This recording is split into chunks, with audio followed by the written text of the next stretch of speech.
أعوذ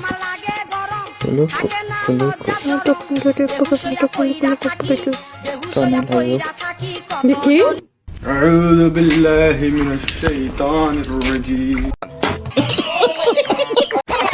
so hey guys, welcome back. I hope কি তোমরা সবাই ভালো আছো এন্ড আমিও ভালো আছি। এন্ড গাইস, তোমাদের একটি কমন প্রশ্ন হচ্ছে আমি এতদিন কোথায় ছিলাম? শুনেন ভাই, এতদিন আমি অনলাইনে ছিলাম, বাট রোস্টিং ভিডিও বানাইতে এখন আর আমার ভালো লাগে না, এজন্য আমি আর বানাই না, কারণ রোস্টিং আমাকে বরাবরই হতাশ করেছে। যাই হোক, ওইগুলো হচ্ছে পিছনের কথা, ওইগুলো বলে আর লাভ নাই। কিন্তু এখন কথা হচ্ছে আজকে কেন বানাইতাছি, কারণ ভাই আজকে আমার চোখের সামনে এমন একটা জিনিস পড়ছে, মানে ভাই লাইভ ক্লাসের মধ্যে নষ্টামি, তাও আবার শিক্ষক শিক্ষিকা। বাবা যায়, এই হচ্ছে বাংলাদেশের শিক্ষক, বাংলাদেশের শিক্ষিকা। আর যদি বাংলাদেশের শিক্ষা ব্যবস্থা নিয়ে কিছু বলতে চাই, তাহলে বলতে হবে এই দন ভাঙ্গা পড়ালেখা না কইরা ধান খেতে পড়ে থাকলে ভালো। এখন আমি এটা কেন বলছি, এটার উত্তরটা আপনি একটু পরে পাবেন। তার আগে লাইভ ক্লাসে তো এই স্যার এন্ড এই ম্যামের ভিডিওটাই ভাইরাল হয়েছে, তাই না? এই ম্যাম আর স্যারের ভন্ডামি নিয়ে একটু কথা বলি। দেখো, লাইভে তো তারাই নষ্টামিটা করতেছিল। এখন তাদের যে নষ্টামির ধরনটা, ওইটা দেখে আমার মনে হইতাছিল কি জানো, ওইটা হচ্ছে পূর্ব পরিকল্পিত। এখন আপনার প্রশ্ন হইতে পারে এটা কিভাবে? দেখো ভাই, বাংলাদেশে এখন ম্যাক্সিমাম পোলাপানে জানে যে আপলামি করলে, সাগলামি করলে, তারপরে নষ্টামি করলে, ভিডিও টিডিও ভাইরাল করলে এমনিতেই পাবলিকের অ্যাটেনশন পাওয়া যায়। এই সেম টিক্সটাই মনে করো যে কাজে লাগাইছে নষ্টামির মাধ্যমে এই দুইজন। এখন এটা কিভাবে? সহজ জিনিস বুঝো। দেখো, তাদের লাইফের ওয়াচিং মানে পাবলিক তাদেরকে চুপ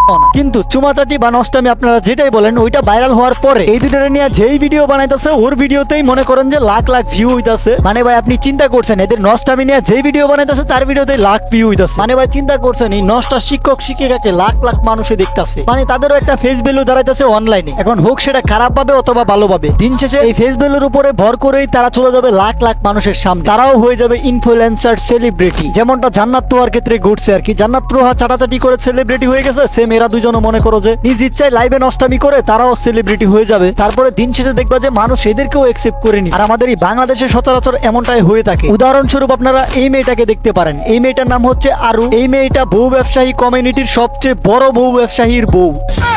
এখন আপনি যদি তার ভাইরাল হওয়ার সিস্টেমটা শুনেন, তাহলে আপনি অবাক হতে বাধ্য হবেন, কারণ এই মেয়েটা একটা ছেলেরে বিয়ে করছিল, পরে টাকারও জায়গা নাই, ঠিক আছে? তাই একটা ব্যক্তি এই আরু আর তার জামাইরে টাকার আশ্রয় দিছিল। পরে কি করছে জানেন? এই মেয়ে ওই ব্যক্তির বাড়িতে চুরি করছে, সোনা দানা টাকা চুরি করছে, চুরি করে কটকাইছে, খায়া ভাইরাল হয়েছে। আর ওই ভাইরালের সূত্র ধরে সে আজকে বউ ব্যবসায়ী কমিউনিটির 1 নাম্বার বউ ব্যবসায়ীর বউ।